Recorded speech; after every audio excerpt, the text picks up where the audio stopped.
Welcome back, children, to the second session for today. That will be the actual process of journalizing. That we are going to go with one example that I have quoted over here. I have written few transactions over here. We will follow the journal entries on the basis of this example today. Enter the following transactions in the journal of Yash Traders. I have taken one company known as the Yash Traders, one firm. And in his journal we are going to enter these transactions one by one and understand how the transactions are actually posted in journal. So this is the year, that is 2020, that I can be correct. Okay, for the year 2020, on April 1st, the first transaction is Yash Traders started business with cash of 60,000.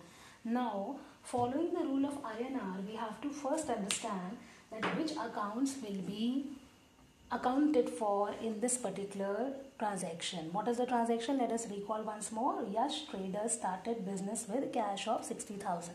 So, I'll show it on your here. The first is identification of the account. Which account has been identified? Cash. Since the business is started, business will receive cash from whom? From Yash Traders. So for him, the capital which he has invested in the form of cash will be considered as capital for the firm. So here for the first transaction, there are two accounts which are to be identified. One is cash, since the business is receiving cash, and the second account shall be the capital account, since it is the money invested by the owner to start the business. So these are the two accounts. Now you take up the classification. Cash is a real account. It is received by the business and it has to be debited. Now capital is the liability for the firm. It is a liability for the firm, and also it represents the personal account.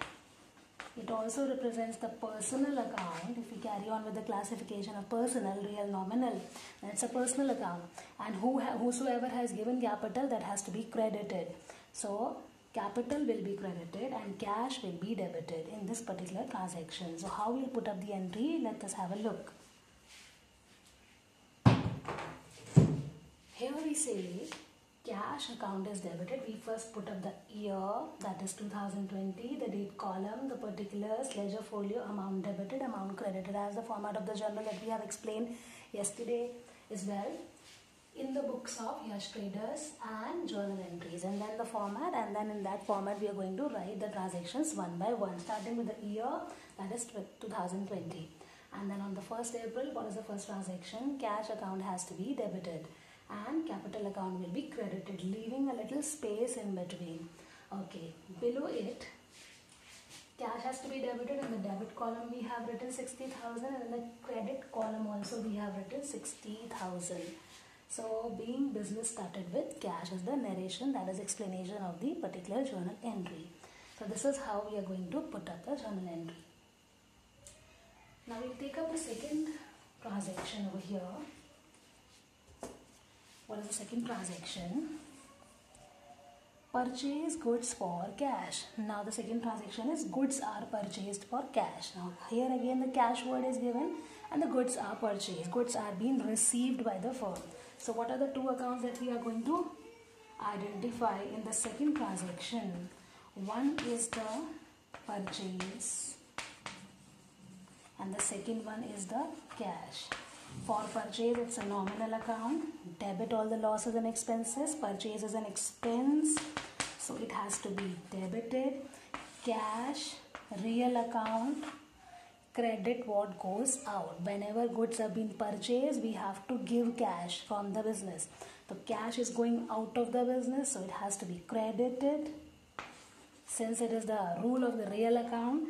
And purchase account has to be debited, since it is an expense. Debit all the losses and expenses. So in that way, purchase account has to be debited, cash account has to be credited. Now let us see what is the journal that has been made. Okay, so for April 2nd, we have put the journal entry, purchases account debited to cash account. Purchases account debited because it's an expense. Nominal account, debit all the losses and expenses. Cash is a real account, credit what goes out. and the amount is also being mentioned as 25,000 on the debit side, as well as on the credit side it is also 25,000. Now moving on to the third transaction. For that I need to rub my board a little.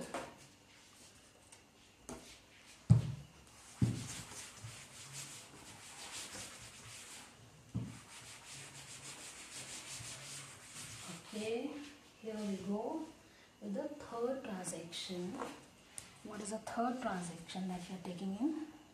Purchase goods from Subhash. Here the word cash is not given, only the name of the person from whom the goods have been purchased is given. Purchase goods from Subhash, 15,000. Now we have to identify the accounts for the third transaction. Since the goods have been purchased, then one account shall be purchases, and another person who is giving us the goods is Subhash. So the next account has to be Subhash. Purchase account is a nominal account.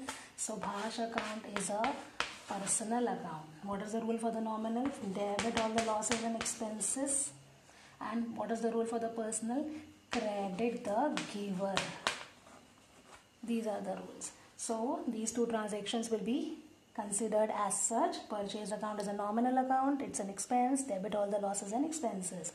Subhash is a personal account. He is giving us the goods. Credit the giver. So how will we put up in the journal? We have noted the transaction in the journal as Subhash. You can also put, like, this is the transaction, I think. Purchase goods from Subhash. Purchases account debited to Subhash. You can also write only Subhash if you are not putting apostrophe. In case if you are putting apostrophe, you have to mention account also. Otherwise, you can simply write Subhash. So on April 3, what we have done, we have purchases goods. Purchases accounts debited 15,000, and from whom we have purchased goods? Who is the giver of the goods? That is Subhash. Credit the giver. Again 50,000 on the credit side. Narration: being goods purchased on credit. Since the cash word is not given, so it has to be a credit transaction. Now moving on to the next one. That is transaction on April 4. Goods returned to Subhash. Whatever goods we have purchased from Subhash, now we are going to return those goods to Subhash. So goods returned. Goods returned to. It means whatever we purchase, now we are returning them. Which account? Purchase return. And to whom we are returning? To Subhash. Now let us see the account classification for this particular transaction. Who is receiving the goods? Subhash is receiving the goods. He is a personal account, and this time he is the receiver. Debit the receiver. Now we are returning the goods this time. Purchase, return.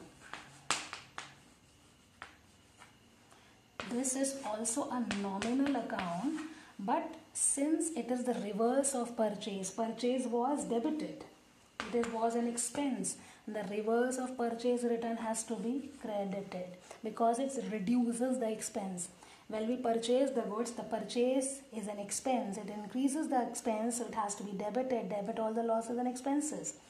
But while doing the purchase return, what we are doing, we are reducing the expense. That is why purchase return has to be credited. It's also a nominal account, but it is not an expense. It is the reverse of the expense, which is reducing the expense, so it has to be credited. So these two accounts are in our consideration. So we'll do the journal. Journal will be Subhash apostrophe S or Subhash account debited to purchase return account. Subhash debit the receiver. Purchase return reducing the purchases. Purchase was debited, but purchase return has to be credited, and the amount on both the sides 2,000 for your debit and credit totals. Then the next transaction that I am having,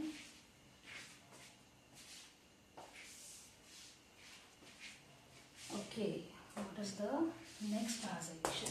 For that I need to have my board a little cleaned.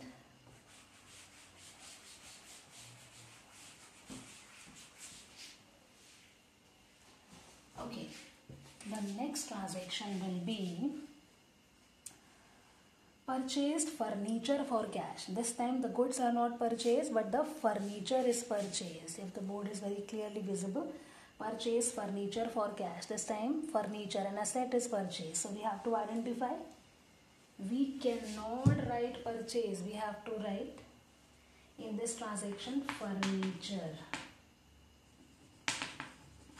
And another account has to be cash because furniture is purchased. So it is a real account. And what is the rule for the real? Debit what comes in. And what is going out? Cash is going. It is again a real account. And what is the rule for the real? Credit what goes out. So for this transaction, furniture account has to be debited, not the purchases, because it is not goods, it is furniture and asset. So it has to be debited as per the real account rule. Debit what comes in and cash is going out because the furniture is purchased for cash. So credit what goes out, that has to be credited. We put up the journal. What will be the journal?